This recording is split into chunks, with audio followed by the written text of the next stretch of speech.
Hi, Shelly here. This week I'm playing in my art journal and I've cut out a couple of stars that I'm going to use for my my focal point at the end. I'm going through to pick out what stencil I want to use for my background, and I like all of these, but I'm going to go with these circles here. And I'm going to put a little bit of removable tape on the back of the star and put it kind of in the center here. Dogs are playing. This way I'll have my modeling paste all around the star and then have that place marked for the star itself. I'm going to go in with quite a bit of modeling paste here. I'm not being stingy with it at all. I don't care that it's going to, when I lift my stencil, it is going to lift up a lot of the paste around and make tall, and it's going to be messy, and I don't care. I will come back and be able to clean this up very easily. This paste works great whether you put a light application or a heavy application. Either one works extremely well.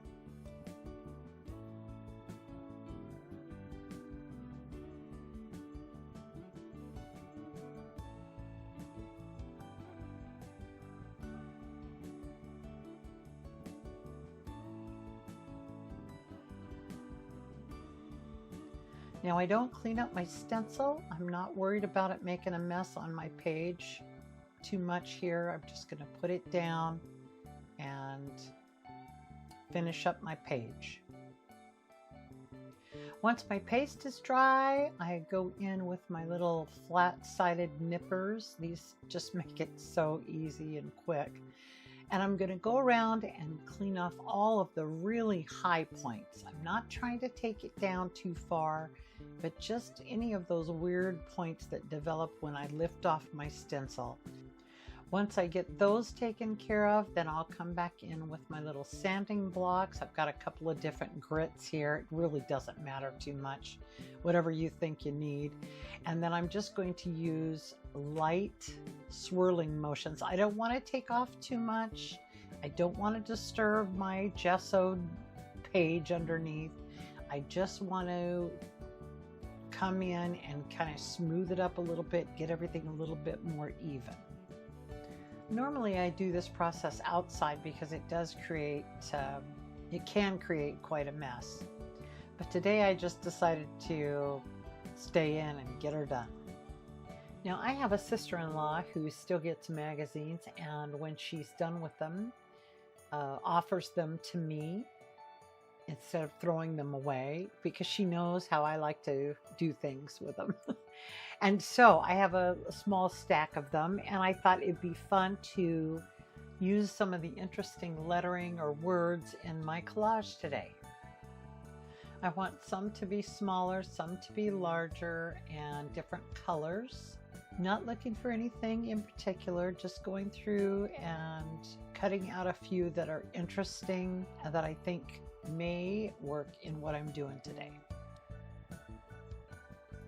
Next, I pull out my remaining Masterboard sheets and trying to decide which one I want to use today. And I settle on this kind of red and yellow one. I'm going to go through and do a couple of different sizes of strips, but they are going to be very close. Nothing too crazy, but kind of like I did with my lettering, there'll be some that are very narrow, and then a few that are not as narrow. Every few cuts, I'll rotate my sheet around so that I get some different patterns as I go and not all just the same in a line.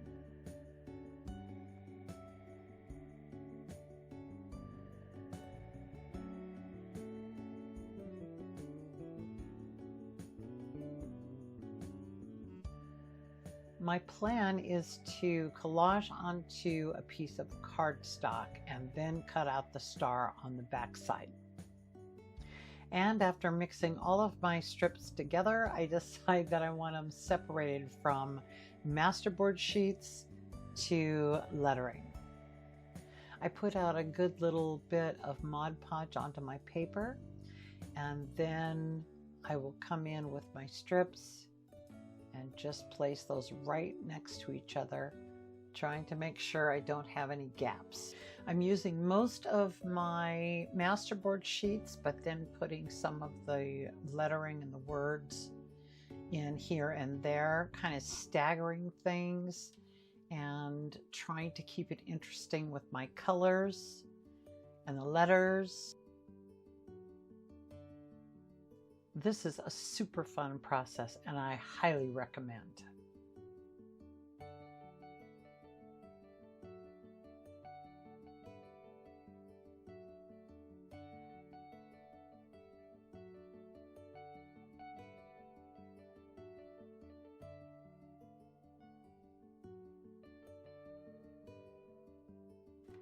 With my star drawing, I pull out my art journal page and my set of gouache, my gouache palette that I've created. I just put a bunch of inexpensive gouaches into this holder that I bought off of Amazon, and then I can just dip my brush into the water and go to town.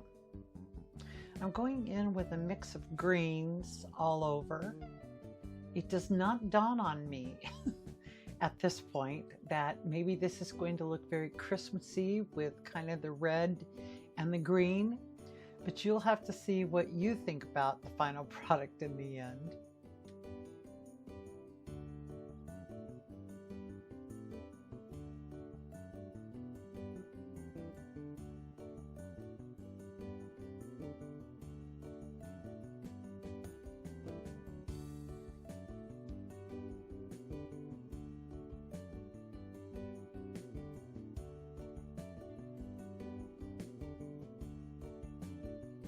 Forgot to turn on my camera as I was cutting out my star, so I just used my cutting mat and an X-Acto knife and a ruler to go along and make sure that I got my lines really straight.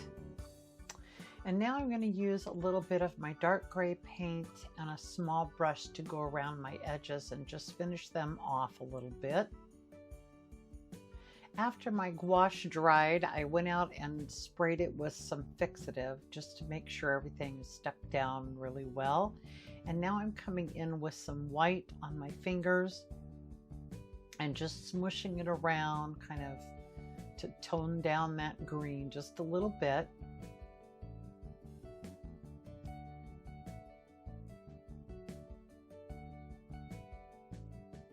I'm not in love with this green color, so I put out some of my acrylic paint green and then add in some dark gray to that. Looking at my star to see if I'm getting close, and then I'll come in and add a little bit to my background. I'm liking this much better.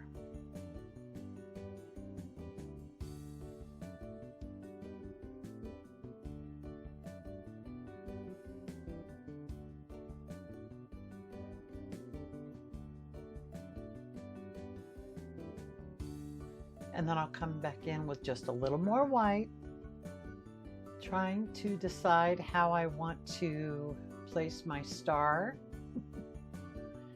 I think it looks cool in just about anywhere you put it, but I like it at this angle the best. And I'll just use my hot glue gun to tack it down all over. Well, that's my project for this week. Here's a close-up of that really cool texture. I love how this turned out. And man, it was so much fun to do. I hope you'll try something like this, and I hope to join me in my next video. Bye for now.